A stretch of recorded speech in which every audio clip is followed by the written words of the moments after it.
Ayan, magandang gabi mga kayo. Welcome po dito sa aking YouTube channel, Super Cute TV. Ito guys, baka hindi nyo pa nakita to, i-share ko sa inyo. Ayan, dito tayo sa Facebook ngayon ni Elias.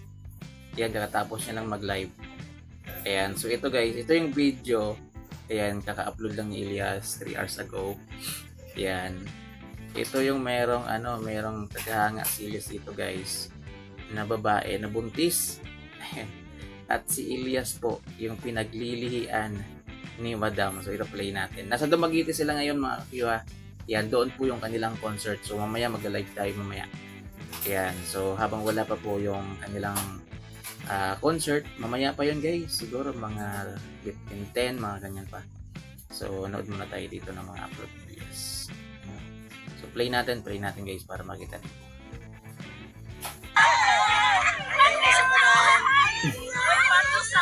Apos ka, ma'am? Ako yung pangalaan.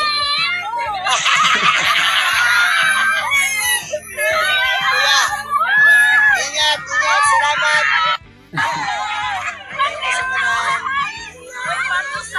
Apos ka, ma'am?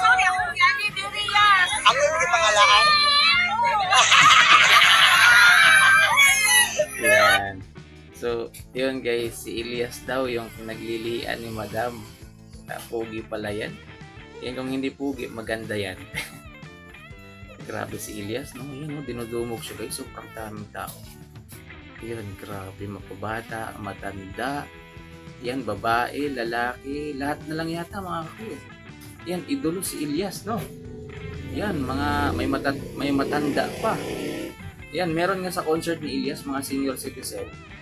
Kaya nagpupuyat din. Maki, grabe talaga si Elias. Ayun, basa tayo ng mga comment dito guys. Ahatan na Jude Idol. Ludi, kaway pili, mabata man or dalaga or naay asawa, tanan na lang idolo. Kayas, yan. Congratulations Elias JT Biban. Walay kaundangan.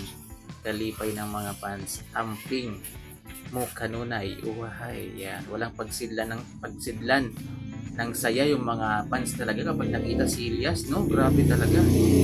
Yan, dinudumog talaga guys. Siguro nakita nila sa personality kung ang sarap sa pakiramdam. Parang ganun siguro nararamdaman nila guys. Ganun din yung nararamdaman ko nung nakita ko siya sa Kalibo.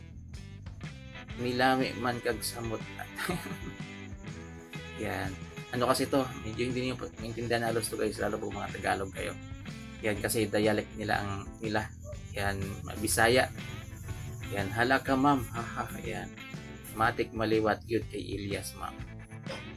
Kasi Elias yung naglilihan, boss. Magugulat na lang yung mister niya, iba na yung mukha ng bata. Ayan. Sadyagit basta si Elias na.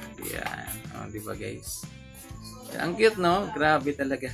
Yan, pinaglilihan si Elias.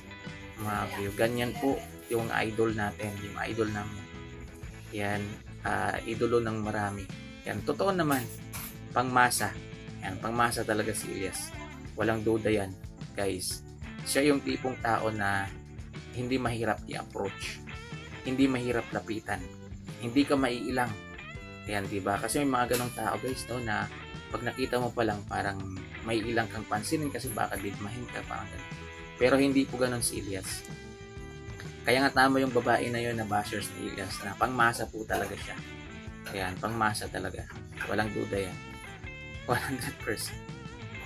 At yung masa na yan po yung magpapaangat sa kanya. Oh, hi, igana na Jude kasi sikat po si Elias dito. Yes po, sobrang sikat na po talaga yan. Kahit saan po pumunta dinudumo. Ayan. So yun guys, yan, abang-abang lang kayo mamaya sa natin. Sa update pa natin ha. Ayan, so sana maganda yung internet dito sa lugar. Yan sa Dumaguete. Mga kayo, para maganda yung live na mapapanood ninyo. Magla-live tayo dito. Yan, iniimbitahan ko po kayo sa mga dito lang po sa YouTube na kaantabay. Manood po kayo ng live natin mamaya. Yan, live po tayo sa paglabas po nila Elias. Yan, doon na tayo magla-live sa kung sila na po talaga yung sasalang sa stage. So doon na tayo magla-live. Kasi marami kasing copyright yung mga ibang nagpe-perform. Kaya marami pong copyright yung mga sound. So doon lang tayo sa pag-perform na nila Elias. Doon na tayo magla-live, mga Q. So maraming salamat, mga Q. Ingat kayo. God bless. Ingat, ingat. Salamat. Down. Tapos ka, ma'am? Ito, sir, kami.